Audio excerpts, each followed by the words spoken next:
بسم اللہ الرحمن الرحیم۔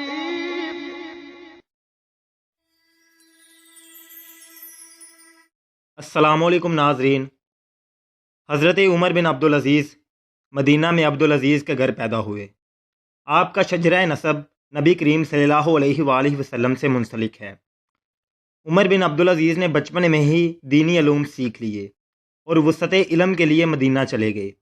وہاں بزرگوں کی محنت اور محدثین کی تربیت نے ان کے علم کو چار چاند لگا دیے۔ ان کی محنت اور لگن کا یہ فائدہ ہوا کہ جلد ہی ان کا شمار چوٹی کے عالموں میں ہونے لگا، حتیٰ کہ امام احمد بن حنبل نے بھی آپ کے علم کی وسعت کا اعتراف کیا۔ آپ نماز بہت خشوع و خضوع سے پڑھتے۔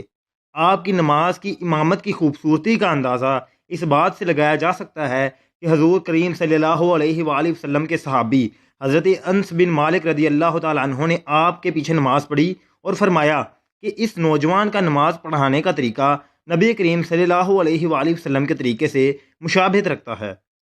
آپ رحمۃ اللہ علیہ اپنی جوانی میں ٹھاٹھ باٹھ سے رہتے اور عمدہ لباس پہنتے۔ والد کی وفات کے بعد دمشق چلے گئے اور وہاں چچا عبد الملک بن مروان جو کہ ایک خلیفہ تھے ان کی بیٹی سے شادی کر لی۔ 85 ہجری میں ولید خلیفہ بنا تو اس نے اپنے بہنوئی عمر بن عبدالعزیز کو حجاز کا گورنر مقرر کر دیا۔ آپ نے گورنر بننے کے بعد متقی فقہا کی ایک مجلس مشاورت قائم کی، جن کا کام یہ تھا کہ وہ آپ کے کرندوں کی کڑی نگرانی رکھیں تاکہ وہ کسی قسم کی زیادتی یا ناانصافی نہ کرنے پائے۔ بعد ازاں حجاج بن یوسف کسی وجہ سے آپ کو سخت ناپسند کرنے لگا اور حجاج کے اصرار پر آپ کو میں حجاز کی گورنری سے مسئول کر دیا گیا۔ آپ رحمۃ اللہ علیہ کو مدینے چھوڑنے کا بہت دکھ ہوا تھا۔ ناظرین، ملت اسلامیہ عمر بن عبدالعزیز کو 5واں خلیفہ راشد سمجھتی ہے، اس لیے آپ کے پیشرو خلیفہ سلیمان بن عبد الملک نے آپ کے لیے خلافت کی وصیت کی تھی۔ جب آپ سلیمان بن عبد الملک کو دفنا کر واپس جانے لگے تو ہر طرف یہ خبر پھیل گئی کہ عمر بن عبدالعزیز کو اموی خلیفہ بنا دیا گیا ہے۔ یہ سن کر لوگوں کی خوشی کی انتہا نہ رہی۔ ملازمین سونے اور جواہرات سے سجی گاڑیاں لے کر آئے۔ آپ نے پوچھا یہ کس لیے ہیں؟ ملازمین نے کہا یہ آپ کے پروٹوکول کے لیے ہیں، لیکن آپ نے کہا مجھے اس سے کیا سروکار، جاؤ اور میرا خچر لے آؤ۔ خچر لایا گیا تو آپ اس پر سوار ہو گئے تو ایک حفاظتی دستہ ساتھ چلنے لگا۔ آپ نے کہا کہ یہ دستہ کس لیے ہے؟ میں بھی تو ایک عام آدمی ہوں۔ چنانچہ بغیر کسی حفاظتی دستے کے خچر پر سوار ہو کر وہ شخص جا رہا ہے جو شام، اندلس، مراکش، الجزائر، تیونس، طرابلس، مصر، حجاز، نجد، یمن، ایران، عراق، آذربائیجان، آرمینیا، کابل، بخارا اور سندھ جیسے 20 بڑے بڑے صوبوں کا واحد حکمران ہے۔ جاتے ہی مسجد میں داخل ہو گیا۔ تمام لوگ صفوں پر بیٹھ گئے۔ آپ ممبر پر کھڑے ہو کر حمد و ثنا کے بعد یوں فرمانے لگے، لوگو، مجھے مسلمانوں کے مشورے اور اپنی مرضی کے بغیر خلیفہ بنا دیا گیا ہے۔ میں تمہاری گردنوں سے اپنی بیعت واپس لیتا ہوں، جسے چاہو خلیفہ بنا لو۔ حاضرین یہ سنتے ہی بے ساختہ چینخ اٹھے اور کہنے لگے ہم آپ کے علاوہ کسی کو نہیں چاہتے۔ لہٰذا عمر بن عبدالعزیز نے خلافت کی بھاگ دوڑ سنبھال لی۔ آپ رحمۃ اللہ علیہ سب سے پہلے قصر خلافت گئے اور وہاں کا تمام آرائشی سامان، ریشمی پردے، قلین، غلیچے وغیرہ لپیٹنے کا حکم دیا اور پھر ان ساری چیزوں کو نیلام کر کے رقم بیت المال میں جمع کروا دی۔ خاندان بنو امیہ کے شہزادوں کی وہ تمام جائیدادیں جو انہوں نے چھین رکھی تھی، آپ نے ان کے اصلی مالکان کو لٹا دی۔ آپ نے عوام کے حقوق کی پاسداری کا حق بڑے احسن طریقے سے ادا کر دیا۔ قریش میں سب سے عمدہ لباس پہننے والے اور سب سے بڑھیا خوشبو لگانے والے عمر جب خلیفہ بنے تو سب سے گھٹیا لباس پہننے لگے اور روکھا سوکھا کھانے لگے۔ خلافت سے پہلے آپ کی چال ایک رئیس زادے کی چال تھی اور خلافت کے بعد اس شخص کی طرح چلتے جس کی آنکھوں کے سامنے موت ہو۔ خلیفہ بننے کے بعد ان کو مشورہ دیا گیا کہ ان کے کھانے کی نگرانی رکھی جائے، جب نماز پڑھ رہے ہوں تو ایک پہرے دار کھڑا کیا جائے اور آپ رحمۃ اللہ علیہ کو طاعون سے دور رکھا جائے۔ یہ بھی بتایا گیا کہ پہلے خلفاء ان باتوں کا دھیان رکھتے تھے۔ آپ رحمۃ اللہ علیہ نے فرمایا ان احتیاطوں کے باوجود ان خلفاء کا انجام کیا ہوا؟ حضرت عمر بن عبدالعزیز کا دور حکومت 2.5 سال رہا۔ انہوں نے اپنے فرائض کمال دیانت سے سر انجام دیے۔ سادگی آپ کے طرز حکومت کی اہم خصوصیت تھی۔ آپ کی اولین ترجیح لائق اور دیانتدار عاملوں کا تقرر کرنا تھا۔ ان کے مقرر کردہ عاملوں پر غیر مسلموں کی ایک کثیر تعداد نے اسلام قبول کیا۔ آپ نے قریش کے سرداروں کو بلا کر فدق کا معاملہ بڑے احسن طریقے سے طے کیا اور فدق کا نخلستان حضرت فاطمہ رضی اللہ تعالیٰ عنہ اور حضرت علی رضی اللہ تعالیٰ عنہ کی آل اولاد کے سپرد کر دیا۔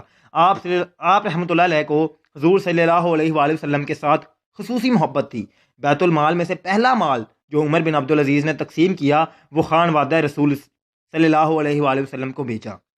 آپ نے حضرت طلحہ کی جائیداد بھی واپس کرائی جسے خلیفہ عبد الملک نے ضبط کیا ہوا تھا۔ چنانچہ عراق کا بیت المال لوگوں کے حقوق نپٹانے میں کھپ گیا۔ چنانچہ عمر بن عبدالعزیز نے شام سے مال بھیجا، بیت المال لٹنا بند ہوا اور لوگوں کو ان کا حق ملنا شروع ہوا تو مانگنے اور لینے والے نہ رہے، یہاں تک کہ لوگ مال دینے کے لیے فقیروں کی تلاش کرتے لیکن انہیں کوئی بھی محتاج نہ ملتا۔ عمر نے فقراء، غربا اور مستحق افراد کو مالدار بنا دیا تھا۔ عمر بن عبدالعزیز رحمۃ اللہ علیہ کے پاس زکوٰۃ کا مال آتا، فرمانے لگے غریبوں میں تقسیم کر دو۔ بتلایا گیا اسلامی سلطنت میں کوئی بھی فقیر نہیں رہا، فرمایا اسلامی لشکر تیار کرو۔ بتلایا گیا اسلامی لشکر ساری دنیا میں گھوم رہا ہے، فرمایا نوجوانوں کی شادیاں کر دو۔ بتلایا گیا کہ شادی کے خواہش مندوں کی شادیوں کے بعد بھی مال بچ گیا ہے، فرمایا اگر کسی کے ذمے قرض ہے تو ادا کر دو، قرض ادا کرنے کے بعد بھی مال بچ جاتا ہے، فرمایا دیکھو یہودیوں اور عیسائیوں میں سے کسی پر قرض ہے تو ادا کر دو، یہ کام بھی کر دیا گیا، مال پھر بھی بچ جاتا ہے، فرمایا اہل علم کو مال دیا جائے، ان کو دیا گیا، مال پھر بھی بچ جاتا ہے، فرمایا اس کی گندم خرید کر پہاڑوں کے اوپر ڈال دو کہ مسلم سلطنت میں کوئی پرندہ بھی بھوکا نہ رہے۔ خلافت راشدہ کا احیاء کرنے والے عمر کی احتیاط کا یہ عالم تھا کہ بیت المال کی خوشبو تک نہ سونگھتے۔ ان کے نزدیک مسلمانوں کے مال سے اس قدر فائدہ اٹھانا بھی حرام تھا۔ آپ بدعت سے دور بھاگتے تھے۔ ایک دفعہ ایک آدمی عمر بن عبدالعزیز رحمۃ اللہ علیہ کو گالیاں دے رہا تھا، اسے قید کر کے حضرت عمر بن عبدالعزیز سے اس کے قتل کی اجازت طلب کی گئی۔ عمر ثانی نے جواب لکھا کہ نبی کریم صلی اللہ علیہ وآلہ وسلم کے علاوہ کسی کو گالی دینے والے کو قتل نہ کیا جائے، تم اسے گالی دینا چاہتے ہو تو دے لو اور اسے چھوڑ دو۔ آپ نے ایک دفعہ ہدایت بھیجی کہ میرے لیے خصوصی دعا نہ کی جائے بلکہ اہل ایمان کے لیے دعا کی جائے، اگر میں بھی اہل ایمان میں سے ہوا تو دعا میں شامل ہو جاؤں گا۔ حضرت عمر بن عبدالعزیز نے یمن کے سابق حاکم کی طرف سے عشر میں کیے ہوئے اضافے کو منسوخ کیا۔ گزشتہ خلفاء نے ایلا اور قبرص کے عیسائیوں کے خراج میں اضافہ کیا ہوا تھا، آپ نے اسے بھی منسوخ کیا۔ نیز آپ رحمۃ اللہ علیہ نے جنگ خراسان میں حصہ لینے والوں کو تنخواہ دی۔ آپ کے دور میں اہم عسکری کارنامے بھی انجام پائے۔ اسلامی فوجیں کوہ البراں عبور کر کے جنوبی فرانس میں داخل ہو گئیں۔ آپ رحمۃ اللہ علیہ کے اپنے عاملوں کو خط کسی سنت کا احیاء کرنے، بدعت کا قلعہ کما کرنے، کسی کا حق واپس کرنے، سخاوت یا نیکی کرنے کی تلقین پر مبنی ہوتے۔ اموی دور کی ایک بری رسم خلیفہ چہارم حضرت علی المرتضیٰ رضی اللہ تعالیٰ عنہ کو برا بلا کہنے کی تھی۔ آپ رحمۃ اللہ علیہ نے اسے یکسر منسوخ قرار دیا۔ آپ رحمۃ اللہ علیہ پر خوف خدا اور تقوی غالب رہتا تھا۔ آپ رحمۃ اللہ علیہ عشاء کی نماز پڑھنے کے بعد مسجد میں لیٹ جاتے اور دعائیں مانگتے، آہوزاری کرتے حتیٰ کہ سو جاتے، اور پھر اٹھتے، پھر دعائیں مانگتے، آہوزاری کرتے، پھر سو جاتے، اسی طرح صبح ہو جاتی۔ ایک بار مسور کھانے سے ان کے پیٹ میں درد ہوا تو کہنے لگے میرا پیٹ گناہوں میں ملوث ہو گیا ہے۔ خلیفہ بننے سے وفات تک انہوں نے کبھی پیٹ بھر کر کھانا نہیں کھایا اور بیت المال سے ایک پائی تک نہیں لی۔ ان کے پاس ایک ہی چادر تھی جسے جمعہ کے دن دھوتے اور کچھ زعفران لگا لیتے۔ خلافت کے بعد ان کے کپڑوں، امامہ، قمیص، قبا، موزوں اور چادر سب کی کل مالیت صرف 12 درہم لگائی گئی۔ آپ بیت المال کے مال کا اس قدر خیال رکھتے کہ جب عوام کے کام کے لیے رات جاگتے تو بیت المال کا چراغ لگاتے، اور جب آپ اپنا ذاتی کام کرتے تو ذاتی چراغ لگاتے۔ ایک رات کام کر رہے تھے کہ چراغ ٹمٹمانے لگا تو آپ رحمۃ اللہ علیہ اسے درست کرنے کے لیے اٹھے۔ غلام نے عرض کیا اے امیر المومنین، ہم یہ کام کرنے کے لیے کافی ہیں۔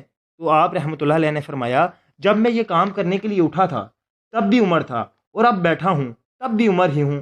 عمر بن عبدالعزیز کی اہلیہ کے پاس ایک قیمتی پتھر تھا۔ آپ کے پوچھنے پر انہوں نے بتایا کہ یہ پتھر انہیں عبد الملک بن مروان نے دیا تھا۔ آپ نے کہا اسے بیت المال واپس کر دو یا مجھے اپنے آپ سے علیحدہ ہونے کی اجازت دے دو، کیونکہ میں، تم اور یہ پتھر ایک گھر میں اکٹھے نہیں رہ سکتے۔ آپ رحمۃ اللہ علیہ کی اہلیہ نے فاطمہ بنت عبد الملک نے جواب دیا، میں آپ کو ان جیسے کئی جواہرات پر ترجیح دیتی ہوں اگر میرے پاس ہوں، اور پتھر بیت المال واپس کر دیا۔ عمر بن عبدالعزیز کی وفات کے بعد یزید بن عبد الملک نے وہ انگوٹھی اپنی بہن کو واپس کرنے کی پیشکش کی، لیکن انہوں نے اسے لینے سے انکار کر دیا۔ علی بن وزیمہ کہتے ہیں کہ میں نے حضرت عمر بن عبدالعزیز کو خلیفہ بننے سے پہلے مدینہ میں دیکھا۔ وہ عمدہ لباس پہنتے ہوئے تھے اور عمدہ خوشبو لگائے ہوئے تھے اور سب سے زیادہ کڑی چال رکھتے تھے۔ پھر میں نے ان کو دور خلافت میں نے دیکھا کہ راہبوں کی طرح عاجزانہ چل رہے تھے۔ آپ رحمۃ اللہ علیہ کے دور خلافت میں اگر کوئی شخص دشمنوں کے علاقے میں چوری کر کے آتا تو اسے بھی ہاتھ کاٹنے کی سزا دیتے۔ محمد بن علی کہتے ہیں کہ ہر قوم کا ایک عزت مند سردار ہوتا ہے۔ بنو امیہ کے عزت مند سردار عمر بن عبدالعزیز رحمۃ اللہ علیہ ہیں۔ ناظرین، عمر بن عبدالعزیز نے تقریباً 2 سال 5 مہینے 15 دن حکومت کی۔ خلیفہ راشد حضرت ابوبکر صدیق رضی اللہ تعالیٰ عنہ کا دور خلافت بھی اتنے عرصے کو محیط ہے۔ 20 دن بیمار رہ کر 20 رجب 101 ہجری میں 39 سال 5 ماہ کی عمر میں فوت ہوئے۔ ان کی موت 5ویں خلیفہ راشد کی موت تھی۔ وہ عمر ثانی تھے۔ وہ مثل حیدر و ابوبکر تھے۔ ان کو حلب کے قریب دیر سمان میں دفن کر دیا گیا۔ ان کی موت ایک عالم کی موت تھی۔ پوری دنیا اسلام میں ایک کہرام مچ گیا۔ شام ہی نہیں، مصر، ایران، عراق، حجاز، جہاں جہاں ان کی موت کی خبر پہنچی ہر جگہ صفے ماتم بچھ گئی۔ حتیٰ کہ شاہ روما جو ایک عیسائی تھا اس نے بھی آپ کی موت کا ماتم کیا اور تخت چھوڑ کر نیچے چٹائی پر آن بیٹھا اور زارو زار رویا کہ ایک نیک صالح مسلمان بادشاہ اس دنیا سے رخصت ہو گیا ہے۔ آپ کی موت پر مسلم بھی روئے تھے اور غیر مسلم بھی۔ بلا شبہ عمر بن عبدالعزیز ایک عظیم خلیفہ تھے جنہوں نے خلافت کے انجام اتنی کمال دیانت کے ساتھ انجام دیے کہ خلافت راشدہ کا دور یاد آتا ہے۔ اس لیے ملت اسلامیہ آپ رحمۃ اللہ علیہ کو 5واں خلیفہ راشد سمجھتی ہے۔ ناظرین، یہ حضرت عمر بن عبدالعزیز رحمۃ اللہ علیہ پر ایک شارٹ بایوگرافی تھی۔